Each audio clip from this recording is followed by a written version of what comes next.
Nampak perempuan pencuri ke? Iyalah, aku nampak tadi. Panggil Polis boleh? Boleh je. Hello. Tengok ni Polis. Anak saya kena curi dengan kotak muzik tu. Maksudnya? Bukan maksudnya. Dia curi.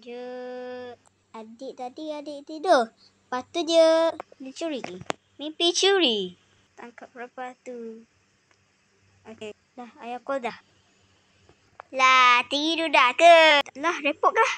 Kita report kat perempat. Supaya tak nampak kita. Kan dia kau perempat kau nusuk dah ni ya. Mak pas tersampai. Cepat masuk kat sini. Selamat. Sebagai saya kat sini. Mana kau? Ni, jom buka. Jaga kau perempat. Ya. Aduh. Assalamualaikum. Waalaikumsalam. Ada apa ni Pak Lim?